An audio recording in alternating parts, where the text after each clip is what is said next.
Alors, bonjour, je vais sans tarder vous lire le point de presse du jour, le 3 février 2023. Le MONAF, le Mouvement national des patriotes handicapés, vous remercie déjà par rapport à votre présence et je vais vous lire sans tarder le point de presse du jour. Chers compatriotes, les bases d'une nation souveraine, juste et prospère sont jetées à travers un retour à l'orthodoxie républicaine.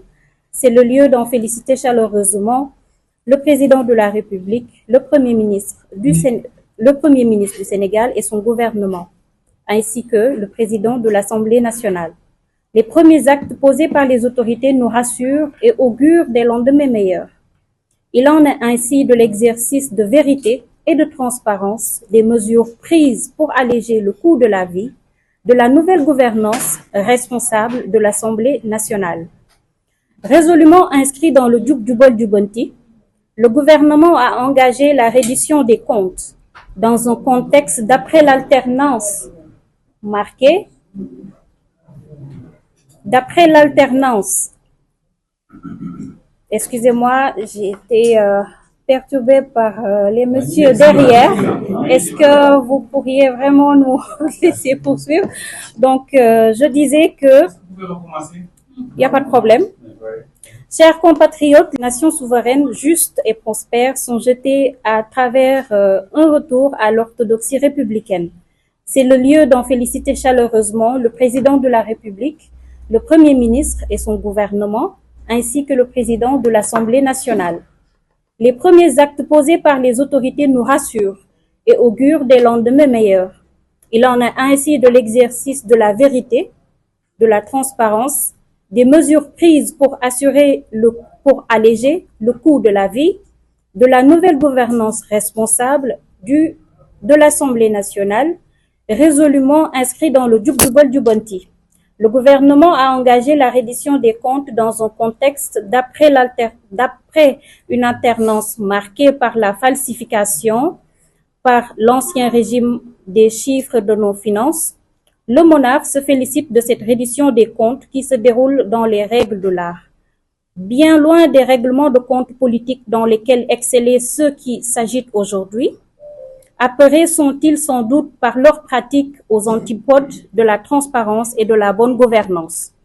Que ceux qui n'ont rien à se reprocher gardent calme et sérénité de l'âme. Que ceux qui fredonnent sans cesse la chanson de la justice instrumentalisée changent de disque. Celui-ci, autant pour moi, est rayé. Le temps de l'instrumentalisation de la justice est révolu. Fidèle à ses promesses, le président de la République a sonné le glas avec la réorganisation de la justice, marquée par un retour à l'orthodoxie républicaine, une justice indépendante à la splendeur retrouvée, réconciliée avec elle-même et avec le peuple sénégalais. Une justice incarnée par des juges émancipés de l'exécutif qui rendent des décisions dans lesquelles se trouve le peuple au nom duquel la justice est rendue. Dans un contexte où les marges de manœuvre budgétaires et financières sont quasi inexistantes, la volonté de réduire le train de vie de l'État est notable et à encourager, avec la réorganisation de l'administration et la rationalisation des dépenses. Sur l'inclusion et la prise en charge du handicap. L'élection de son Excellence M. Bassirou Diomaye Diakhar Faye le 24 mars 2024 marque un tournant dans les politiques publiques. Son projet, consacré par le peuple sénégalais, comporte un volet inclusion et prise en charge du handicap élaboré par les personnes handicapées patriotes ici présentes avec et pour les personnes handicapées. Il est matérialisé par le nouveau référentiel des politiques publiques, la vision Sénégal 2050, et suscite énormément d'attentes de la part des personnes handicapées. Nous tenons à les rassurer. Le président de la République et son Premier ministre savent pouvoir compter sur les compétences des personnes handicapées et leur sens du devoir de service national pour la conception, le pilotage, la mise en œuvre et le suivi-évaluation des politiques publiques les concernant. Ils ont démontré pour avoir fait élire 3 députés handicapés membres du MONAF, l'hémicycle sont plus que prometteurs. Et pour rappel, le président de la République a indiqué en Conseil des ministres du 27 novembre 2025, autant pour moi, l'importance de faciliter, selon les diplômes obtenus et des critères établis, les recrutements et les nominations des personnes vivant avec un handicap dans les secteurs publics et parapublics. L'insertion des personnes vivant avec un handicap au sein des entreprises privées doit tout aussi être demandée au ministère en charge de l'éducation, de la formation professionnelle et de l'enseignement supérieur d'accorder une attention très particulière aux écoles, entités et centres spécialisés dédiés à l'éducation, à la formation et à l'insertion des personnes vivant avec un handicap. Le Premier ministre Ousmane Sonko s'est inscrit dans cette même dynamique dans sa déclaration de politique générale de ce 27 décembre 2024 dernier. Au titre de l'éducation et de l'emploi, nous félicitons le ministre de l'Éducation nationale et à travers lui tout le gouvernement de la campagne de recrutement spécial de 2000, autant pour moi, enseignants au titre de l'année scolaire 2024-2025 pour résorber le déficit en personnel enseignant. Toutefois, la limite d'âge prévue dans les conditions de recrutement n'est pas pour encourager l'accès à l'emploi des personnes handicapées. Elle constitue en effet un obstacle majeur à la promotion de l'emploi des personnes handicapées pour lesquelles s'est engagé le président de la République.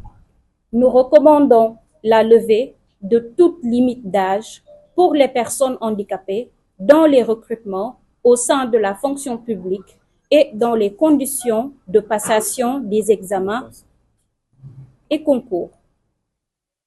Nous invitons les autorités, ministres et directeurs généraux, à prendre le plus grand compte, chacun dans son domaine, des diplômés handicapés dans les recrutements et l'accès au financement.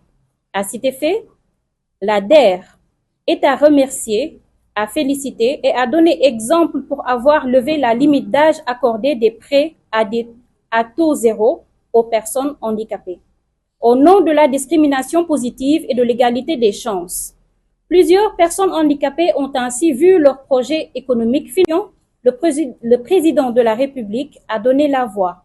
La finalisation de l'évaluation de la loi d'orientation sociale dont les textes d'application sont très attendus par les cibles. L'évaluation du système de la carte d'égalité des chances, la bourse de sécurité familiale, la couverture maladie universelle, désormais couverture sanitaire universelle, avec une meilleure protection, j'y arrive enfin, des personnes handicapées. Une nouvelle stratégie nationale d'accompagnement des personnes vivant avec un handicap conforme à la vision Sénégal 2050. Chers compatriotes, la réalisation de l'agenda de transformation systémique du Sénégal requiert l'engagement de tous, la foi en une réussite possible au Sénégal. Nous y appelons la jeunesse sénégalaise et toutes les forces vives de la nation. Le devoir patriotique nous l'exige, notre responsabilité individuelle et collective de contribuer à l'œuvre de construction de la nation nous y oblige. Pour finir, nous vous informons que le MONAF organise sa semaine de la diversité enrichissante du 3 autant pour moi au 8 février 2025 avec comme thème la promotion de notre diversité enrichissante pour un Sénégal toujours inclusif. Nous vous y invitons tous les membres de PASTEF, les patriotes et l'ensemble du peuple sénégalais ainsi que vous tous dans cette salle. Le comité de pilotage. Je remets la parole à Monsieur Abdou Saïd. Excusez-moi, j'ai